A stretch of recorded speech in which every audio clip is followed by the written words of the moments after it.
Janakiram sir, ಈಗ ನಮ್ಮಿಂದ ಒಂದು ದಾಳಿ ಆಗಿದೆ, ಉಗ್ರ ನೆಲೆಗಳು ಧ್ವಂಸ ಆಗಿವೆ ನಿಜ. ಆದರೆ ಸಂಭ್ರಮ ಪಟ್ಟಿದ್ದೀವಿ, ಆದರೆ ಸಂಭ್ರಮದಲ್ಲಿ ಮೈ ಮರಿಬಾರ್ದು. ಈಗ ಅದರಲ್ಲೇನು ಡೌಟ್ ಇಲ್ಲ. ರಿಯಾಕ್ಷನ್ನು ಮತ್ತು ಅದಕ್ಕೆ ತಕ್ಕ ರಿಯಾಕ್ಷನ್ನು ಬಂದೇ ಬರುತ್ತೆ. ಅವ್ರು ಮಾಡಲೇಬೇಕು ಈಗೋ ಸ್ಯಾಟಿಸ್ಫೈಗೆ. ಹಾಗಾಗಿ ಅವರಿಗೆ ಈಸಿಯೆಸ್ಟ್ ಮೆಥಡ್ಡು ಆರ್ಟಿಲರಿ ಶೆಲ್ಲಿಂಗಲ್ಲಿ ಪೂಂಚ್ ರಜೌರಿ ಯಾವಾಗಲೂ ಅದು ಅತ್ಯಂತ ಬಾರ್ಡ್ರಿಗೆ ಹತ್ತಿರ ಇರೋದು, ಆರ್ಟಿಲರಿ ಶೆಲ್ ರೇಂಜಲ್ಲಿರೋದು. ಹಾಗಾಗಿ ಅವರು ಆ ಸಿಟಿಗಳ ಮೇಲೆ ಅಟ್ಯಾಕ್ ಮಾಡಿ ಅಲ್ಲಿ ಸ್ವಲ್ಪ ಖೇಯಾಸ್ ಕ್ರಿಯೇಟ್ ಮಾಡೋದು, ಜನಗಳು ಡಿಸ್ಪ್ಲೇಸ್ಮೆಂಟ್ ಆಗೋದು, ಈ ರೀತಿ ಕೆಲಸ ಮಾಡೋದಕ್ಕೆ ಅವರು ನೋಡ್ತಾರೆ. ಅದೇ ರೀತಿ ಜಮ್ಮು ಬಹಳ ಹತ್ತಿರದಲ್ಲಿರೋದು, ಜಮ್ಮು ಮತ್ತು ಕಾಲುಚಕ್ಕು ಆರ್ಟಿಲರಿ ರೇಂಜಲ್ಲಿರೋದು, ಅಲ್ಲಿ ಇವು ಮಾಡಲಿಕ್ಕೆ ಸಾಧ್ಯ. ಅದರಲ್ಲಿ ನಮ್ಮ ಸಾಕಷ್ಟು ಸೈನ್ಯ ಗಡಿನಲ್ಲಿ ಇದೆ. ಒಂದು ಗುಂಡು ಬಂದರೆ 10 ಗುಂಡು ಅವ್ರನ್ನ ನಾಶ ಮಾಡೋವಂಥ ಇದೆ ಕೆಪ್ಯಾಸಿಟಿ ಇದೆ. ಅದು ಮತ್ತು ಸಬಟಾಜು ಮತ್ತು ಈ ಸಾಂಬಾ ಸೆಕ್ಟರ್ ಏನಿದೆ, ಪಠಾಣ್ಕೋಟ್ ಟು ಜಮ್ಮು ಈ ಏರಿಯಾ ಏನಿದೆ, ಇದು ಯಾವಾಗಲೂ ಟನಲ್ಗಳು, ಅಂಡರ್ಗ್ರೌಂಡ್ ಬಂಕರ್ಗಳು, ಇದನ್ನು ಈ ರೀತಿ ಕೇಯಾಸ್ ಏರಿಯಾ ಅದು. ಅದರಲ್ಲಿ ಅಲ್ಲೂ ಸ್ವಲ್ಪ ತಂಟೆ ಮಾಡೋದಕ್ಕೆ ಸಾಧ್ಯ. ಪೂಂಚ್ ರಜೌರಿ ಅಂತೂ ಗೊತ್ತಿದೆ.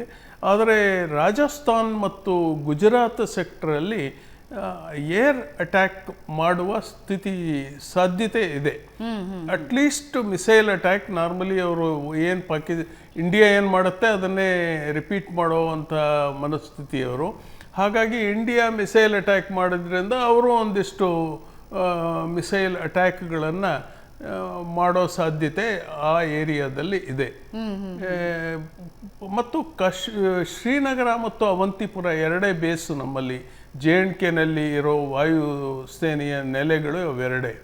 ಅದು ಬಹಳ ಹತ್ತಿರ ಇದೆ, 40 ಕಿಲೋಮೀಟರ್ 45 ಕಿಲೋಮೀಟರ್. ಪಾಕಿಸ್ತಾನದ ಮಧ್ಯದಲ್ಲಿ ಘಾಟ್ ದೊಡ್ಡ ಪರ್ವತಗಳಿರೋದ್ರಿಂದ ನಿಮಗೆ ವಾರ್ನಿಂಗ್ ಸಿಗಲ್ಲ. ವಾರ್ನಿಂಗು 40 ಕಿಲೋಮೀಟರ್ಸ್ ಅಂದರೆ ಓನ್ಲಿ 2 ಮಿನಿಟ್ಸ್, 1 ಮಿನಿಟ್ ವಾರ್ನಿಂಗ್ ಅಟ್ಯಾಕಿಗೆ ಶ್ರೀನಗರ ಮತ್ತು ಅವಂತಿಪುರ. ಹಾಗಾಗಿ ಅಲ್ಲೂ ಚಾನ್ಸಸ್ ಇದೆ. ಹಾಗಾಗಿ ಅಲರ್ಟು ಇರೋದು ನೆಕ್ಸ್ಟು ಕೆಲವು ದಿನಗಳ ಕಾಲ ಭಾರತ ಅಲರ್ಟಲ್ಲಿ ಇರಲೇಬೇಕು. ರಾಜಸ್ಥಾನ್ ಗುಜರಾತ್ನಲ್ಲಿ 40-45 ಡಿಗ್ರಿ, ಸೈನ್ಯ, ಟ್ಯಾಂಕ್ಗಳು, ಅತ್ಯಂತ ಸಫಿಸ್ಟಿಕೇಟೆಡ್ ಎಕ್ವಿಪ್ಮೆಂಟ್ಗಳು, ಮಿಸೈಲ್ಗಳು, ಆ ಮರಳುಗಾಡಿನ ಹೀಟಿನಲ್ಲಿ ಕೆಲಸ ಮಾಡೋದು ಬಹಳ ಕಷ್ಟ, ಇನೆವಿಟಬಲ್. ಈ ಏನು ಮೇ ಜೂನ್ನಲ್ಲಿ ಯುದ್ಧ ಆಗೋದು ಬಹಳ ಕಡಿಮೆ. ಯುದ್ಧ ಆಗೋದು ಯಾವಾಗಲೂ ವಿಂಟರಲ್ಲಿ, ಸೆಪ್ಟೆಂಬರ್ ಅಕ್ಟೋಬರ್ ಇದುವರೆಗೂ. ಯಾಕೆಂದರೆ ಅದು ಸೂಕ್ತ ಕಾಲ. ಆವಾಗ ಈ ರೀತಿಯ ಹೀಟು ಇರಲ್ಲ, ಎಲ್ಲ ಮೆಷಿನ್ಗಳು ಕೆಲಸ ಮಾಡ್ತವೆ, ಟ್ಯಾಂಕ್ಗಳಿಗೆ ಈಸಿ. ಹಾಗಾಗಿ ಮಳೆಗಾಲದಲ್ಲಾಗಲ್ಲ, ಜುಲೈ ಆಗಸ್ಟಲ್ಲಿ. ಮತ್ತು ಟ್ಯಾಂಕ್ಗಳ ಮೂಮೆಂಟ್ಗಳು ಬಹಳ ಕಷ್ಟ. ಇಡೀ ರಾಜಸ್ಥಾನ, ಬಾರ್ಮೇರ್, ಬಿಕಾನೇರಿಂದ ಜೈಸಲ್ಮೇರ್, ಉತ್ತರ್ಲೈ ಆ ಏರಿಯಾದಲ್ಲಿ ಇಂದಿರಾ ಗಾಂಧಿ ಕೆನಾಲ್ ಅಂತ ಒಂದು ಹರಿಯುತ್ತೆ, ಬಾರ್ಡರ್, ಆಲ್ ಅಲಾಂಗ್ ಬಾರ್ಡರ್. ಅದು ಒಂಥರ ಪ್ರೊಟೆಕ್ಷನ್. ಪಾಕಿಸ್ತಾನದ ಟ್ಯಾಂಕ್ಗಳು ಒಳಗಡೆ ಬರದ ಹಾಗೆ ಒಂದು ಪ್ರೊಟೆಕ್ಷನ್. ಅವಾಗ ಪ್ರೊಟೆಸ್ಟ್ ಆಗಿ ಅವಾಗೂ ಫೈರ್ ಮಾಡೋರು ಪಾಕಿಸ್ತಾನ. ಇದ್ರ ಕನ್ಸ್ಟ್ರಕ್ಷನ್ ಆಗಬೇಕಾರೆ ಕನ್ಸ್ಟ್ರಕ್ಟ್ ಮಾಡಿಕೊಡೋದು ಅಂತ ಫೈರಿಂಗ್ ಮಾಡೋರು.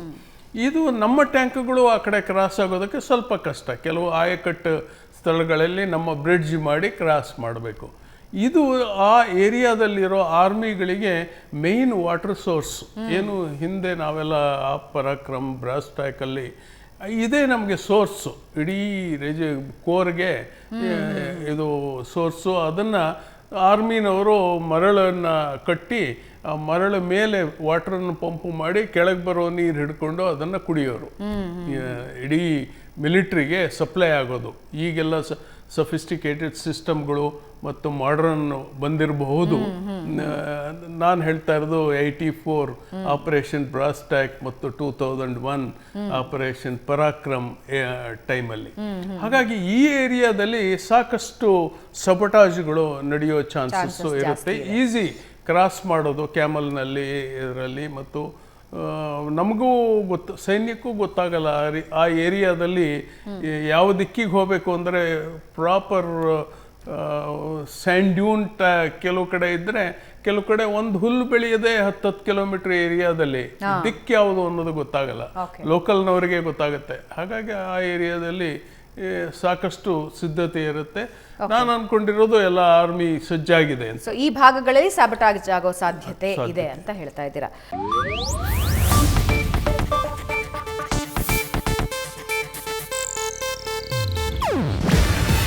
ಇದು ಏಷ್ಯಾನೆಟ್ ನ್ಯೂಸ್ ನೆಟ್ವರ್ಕ್ ಪ್ರಸ್ತುತಿ.